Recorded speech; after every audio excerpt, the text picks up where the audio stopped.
Assalamualaikum warahmatullahi wabarakatuh. Alhamdulillah, segala puji bagi Allah, Rabb yang telah menyempurnakan agama ini dengan akhlak yang mulia. Salawat dan salam semoga tercurah kepada Nabi Muhammad SAW, teladan terbaik dalam budi pekerti. Teman-teman sekalian, di zaman sekarang banyak orang yang berlomba-lomba ingin terlihat keren di mata manusia.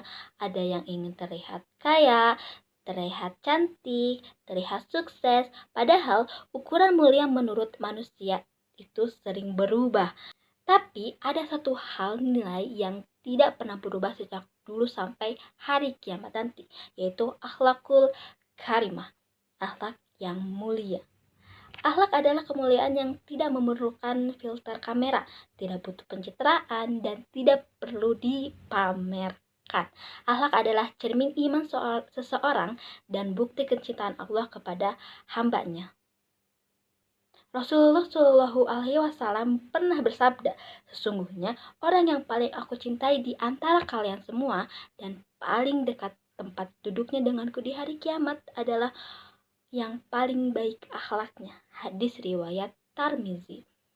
Bayangkan betapa keistimewaannya kedekatan itu. Ini artinya akhlak bukan hanya membuat manusia senang kepada kita, tapi juga membuat kita dekat dengan Rasulullah di hari kiamat nanti.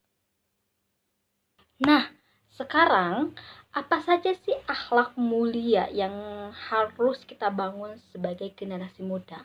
Saya di sini akan menjelaskan atau memberikan 5 contoh sederhana namun sangat berarti untuk kehidupan kita ke depannya nanti. Yang pertama, ada kejujuran.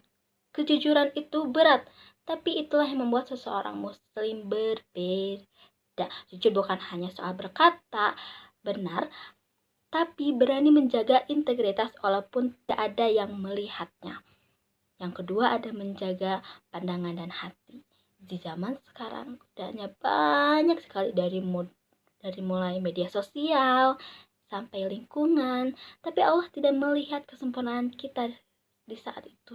Allah melihat perjuangan kita ketika menundukkan pandangan dan menjaga hati dari hal yang sia-sia. Nah, yang ketiga teman-teman ada yang namanya berbakti kepada orang tua.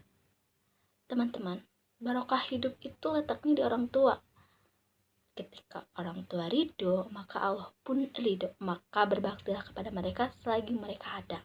Nah, yang keempat, ada yang namanya sabar dan menahan emosi. Anak muda gampang tersulut emosi, tapi dalam Islam mengajarkan bahwa orang kuat bukan yang bisa mengalahkan musuhnya, tapi orang yang kuat adalah orang yang mampu menahan dirinya ketika marah. Yang kelima ada yang namanya rendah hati. Ilmu tinggi, prestasi tinggi, followers banyak, semua itu tidak ada artinya jika kita berhati tinggi atau tinggi hati. Kerendahan hati adalah tanda dekatnya kita kepada Allah. Dan yang terakhir aku tambahin satu ya teman-teman, ada yang namanya menjaga lisan dan jari. Zaman sekarang itu lisan berpindah ke jari.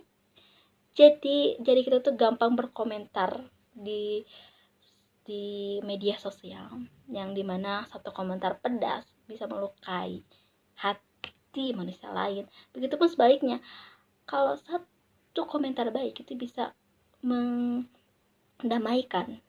Tinggal kita pilih mau yang mana. Nah, teman-teman, dari contoh-contoh yang aku sebutkan tadi, Allah itu maha lembut dan Allah mencintai hamba yang lembut.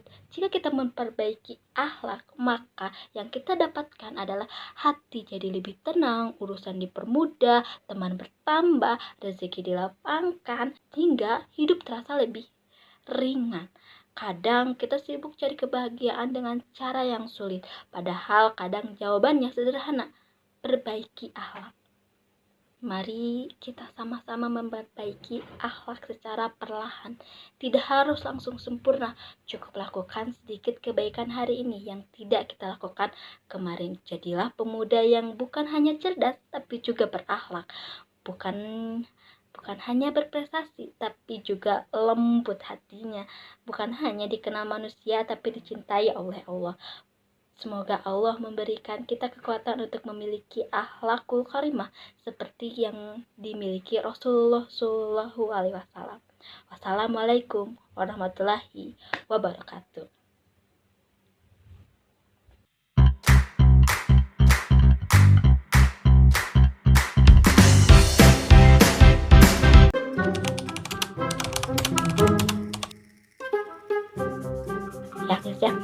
Ya guys ya, emosi enggak